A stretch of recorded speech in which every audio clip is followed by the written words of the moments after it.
Olá, eu sou Erivelton Moreira, jornalista e pós-graduado em Direito Sistêmico.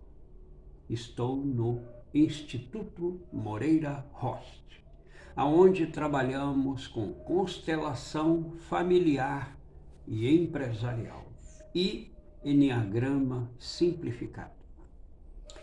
Muitas pessoas nos procuram com dúvidas em relação aos relacionamentos com o pai ou com a mãe. E aonde residem as principais dúvidas? A pessoa usa as seguintes frases: Erivelton, mas eu convivo com meu pai. Eu converso com a minha mãe, no dia das mães eu estou lá, no dia dos pais eu dou presente. Eu não tenho esse problema, esse conflito que às vezes vocês falam. Bom, essa é a visão da consciência ordinária. Mas existe em você, existe em nós uma inconsciência, aonde estão as nossas feridas de infância, aonde nós fixamos uma sensação dolorosa em relação ao pai, à mãe ou aos dois. E aí formamos essa máscara, essa armadura chamada personalidade para sobrevivermos na sociedade. Bom, então, quando você está no piloto automático, você não percebe, mas a sua linguagem vai revelar o que você está realmente sentindo do seu pai ou da sua mãe. Principalmente, presta atenção no que eu vou te mostrar. A sua linguagem vai revelar a diferença de amor no coração entre pai e mãe, o que gera o desequilíbrio em nossa vida.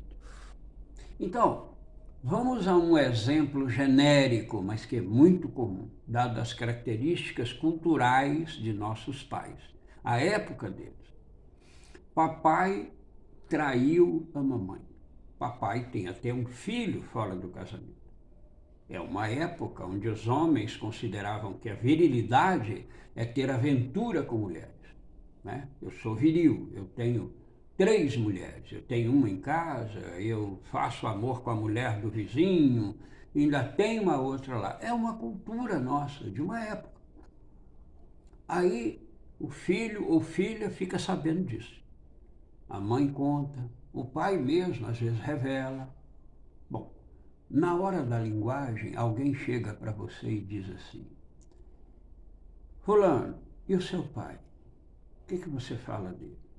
Ah, meu pai é legal, meu pai é bacana comigo, ele é muito carinhoso. Mas o problema é que essas duas coisas, o mas, toda vez, presta atenção, toda vez que você utilizar o mas em qualquer assunto, uma opinião sobre qualquer assunto, você subiu uma escada e depois retirou. Você vai derrubar o que você disse, provavelmente. Eu gosto muito daquela banda de rock, mas o baterista é horrível. Pronto. Você vê que os jovens não têm mais, né? A juventude adolescente, quando gosta de uma coisa, não tem mais. Aquilo é perfeito. Recentemente, uma filha minha falou assim: pai, eu adoro a banda tal. Nossa, o cara canta demais, tudo é perfeito. Não tem mais.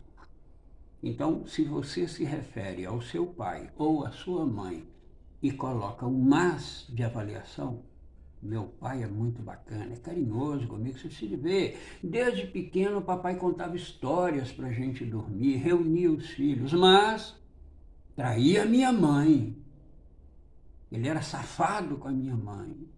Bom, aí você vai verificar que você coloca a mãe no coração como vítima, como inocente, como ingênuo, e o pai como perpetrador, como vilão da história. E você faz isso sem perceber. Sem perceber. É o piloto automático da personalidade, da ferida emocional. E aí o seu coração promove uma exclusão. Meu pai eu só aceito sob determinadas condições. Eu gostaria que ele não fizesse isso. Eu gostaria que ele fosse punido por isso. Uma série de interpretações que você vive no eu criança como culpa e inocência. Papai é culpado, mamãe é inocente. Aí, o que vai acontecer? Você vai, sem querer, arranjar uma desculpa e gerar um conflito. Aí você vai dizer assim, eu não convivo bem com meu pai porque ele é retrógrado, ele tem umas opiniões. Às vezes você vai fazer movimentos que você sabe que seu pai, pela cultura dele, pela idade dele, não vai aceitar só para provocá-lo naquilo que o seu inconsciente definiu que ele é culpado e que ele tem que pagar pelo que fez. Aí gera conflito. Erivelton, mas ele errou. É um absurdo fazer isso com a minha mãe. Atenção, a escolha de quem é o nosso pai e a nossa mãe vem de Deus. Antes da sua mãe te gerar, o óvulo foi fecundado e houve uma disputa, primeiro, de dois gêneros. Um gênero venceu, o meu, o esperma que me trouxe, o gênero masculino.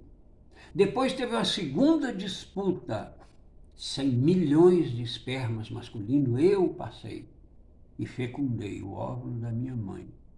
Quem decidiu isso? Quem escolheu esses pais para mim? Aquele que chamamos de Deus. Então, quando eu digo assim, eu não aceito o meu pai no meu coração, eu não aceito Deus, a sua decisão de dá-lo a mim como pai. Por isso, por ser uma decisão divina, nós não podemos contestá-la. Nós só temos que honrá-la, como está no quarto mandamento das leis de Deus trazida por Moisés. Então, se você está nesse piloto automático, pega esses exemplos e começa a observar você. A gente tem a propensão muito a observar o outro. Começa a observar você e você vai ver quanto você exclui no seu coração o seu pai ou a sua mãe. E isso desequilibra a sua vida.